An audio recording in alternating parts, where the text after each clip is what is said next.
laksanakanlah sholat. Berdoalah, mintalah kepada Allah Subhanahu wa Ta'ala.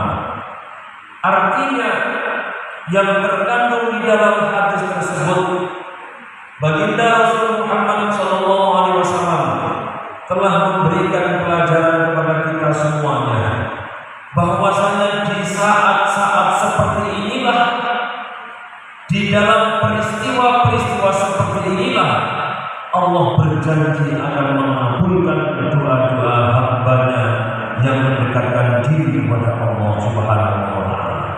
Di saat-saat seperti inilah, ketika terjadi fenomena alam seperti inilah, Allah mengabulkan doa-doa kita di hadapan Allah Subhanahu wa Ta'ala.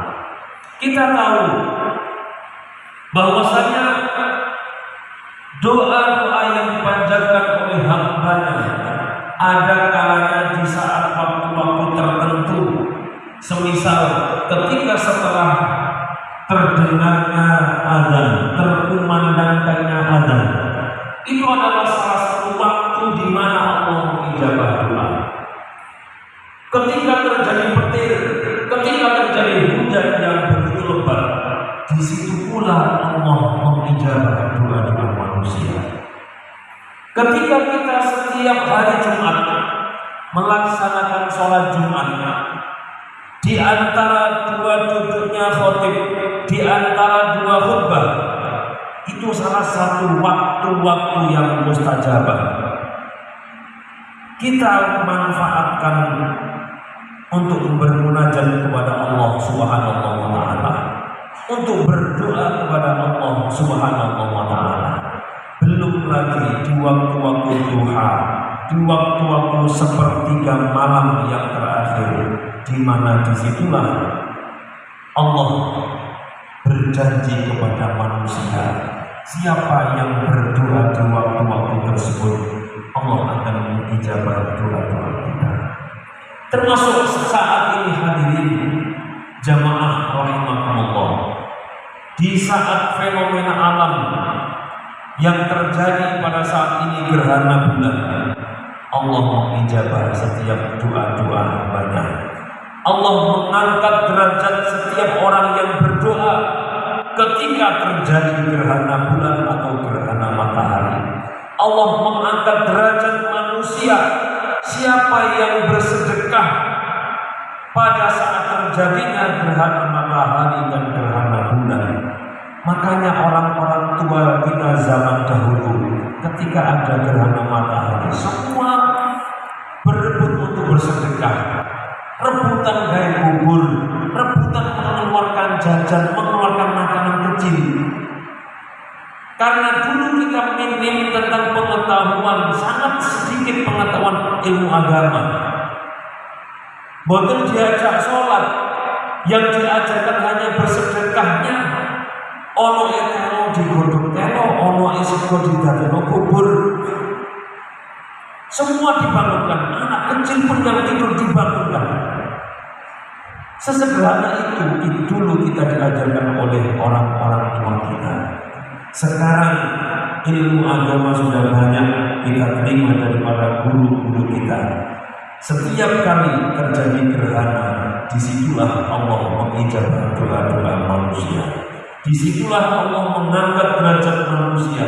Disitulah Allah mengangkat sedekah manusia.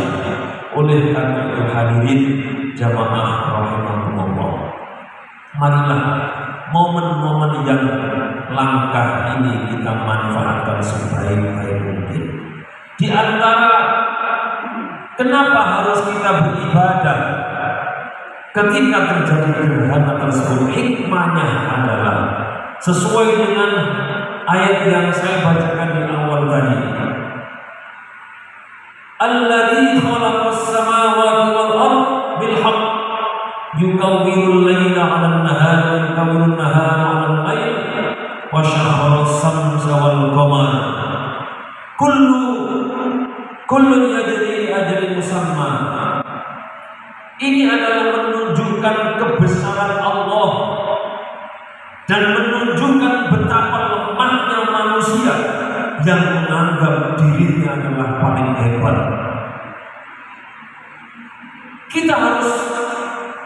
mengakui kebesaran Allah. Kita harus meyakini keagungan Allah Subhanahu wa ta'ala, dan kita harus meyakini, kita harus mengakui kelemahan kita sebagai manusia. Jangan bersifat sombong, jangan bersifat kita adalah yang terbaik, kita yang maha segala-galanya. Tidak, Allah Subhanahu wa ta'ala yang maha agung, Allah Subhanahu wa ta'ala yang maha segala-galanya. Yukawwirun nahara 'alal lail, bahkan wasyakhara syamsa wal qamar kullun yajri li ajalin musamma. Bayangkan setiap hari planet-planet yang berputar mengitari bumi, mengitari matahari, semuanya berputar, tidak pernah terjadi tabrakan. Padahal kalau tali ini, kalau tampari, semua berputar pada porosnya. Kalau kita mengkaji secara ilmiah, itu karena ada porosnya. Tetapi coba kita angan-angan, kok iso bumi langit gano cagane gak iso ambruk? Coba bayangkan, andaikan langit yang Sabtu diciptakan oleh Allah Subhanahu wa ta'ala bighairi amadin, tanpa ada tiangnya, gano cagane yo gak rubuh. Ini yang perlu kita ambil pelajaran dari peristiwa yang terjadi ketika terjadi gerhana rembulan atau gerhana matahari. Gusti Allah maha besar, maha agung. Semuanya ini adalah yang menjalankan Allah, termasuk kehidupan kita yang kita jalankan setiap hari.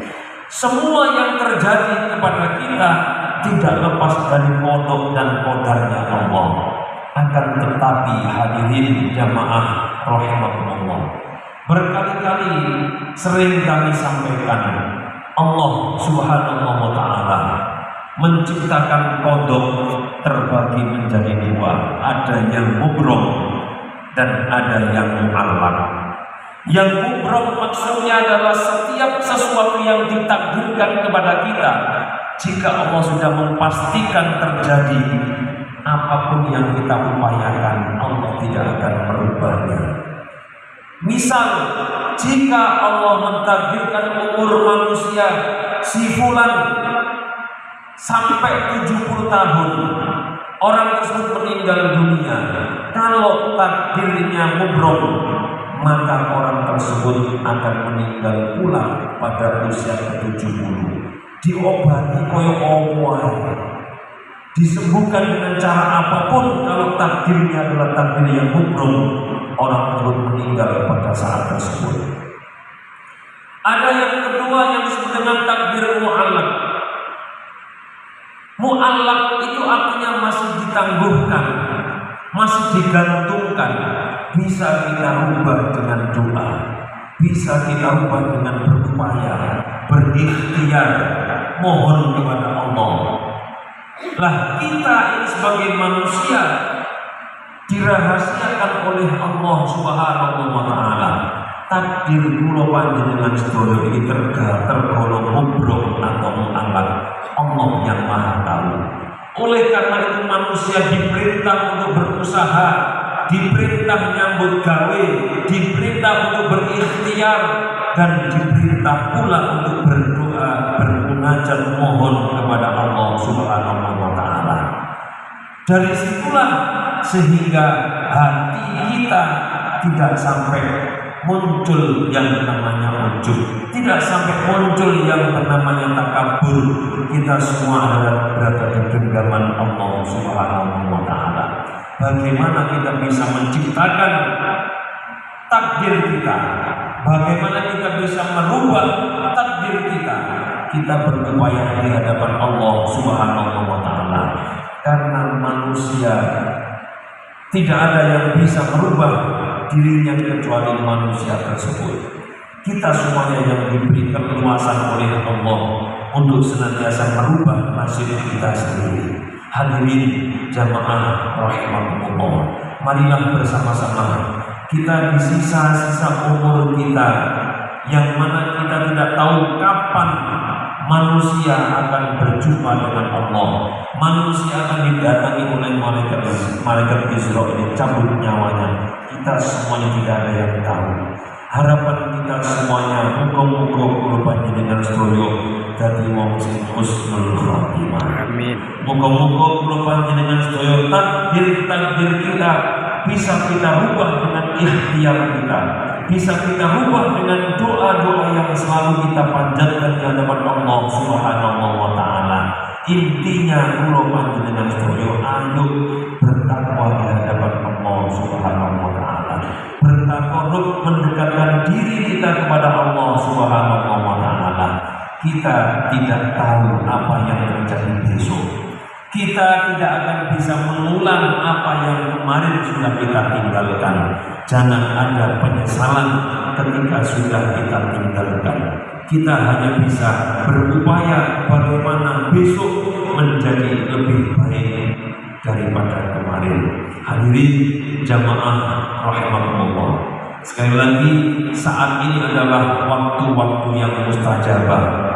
Marilah dalam hati kita panjatkan doa terbaik untuk kita, untuk keluarga kita, untuk anak cucu dan keturunan kita, untuk bangsa dan negara kita saat ini yang kebetulan kita termasuk negara yang ikut dalam sebuah fenomena alam terjadi gerhana bulan pada malam hari ini. Semoga khutbah yang singkat ini menjadikan ilmu tambahan, khazanah tambahan ilmu kita semuanya, dan kita menjadi orang-orang yang senantiasa sa'idun fid dunya wa sa'idun fil akhirah. A'udzu billahi minasy syaithanir rajim. Bismillahirrahmanirrahim. Inna anzalnahu fi lailatul qadr wa ma adraka ma lailatul qadr. Lailatul qadri khairun min alfi syahr. Tanazzalul malaa'ikatu war-ruhu fiha bi'izni rabbihim min kulli amrin salam. Hiya hatta matla'il fajr. Barakallahu fiikum wa nafa'ana bihi wa dhikril hakim. Innahu huwal ghafurur rahim.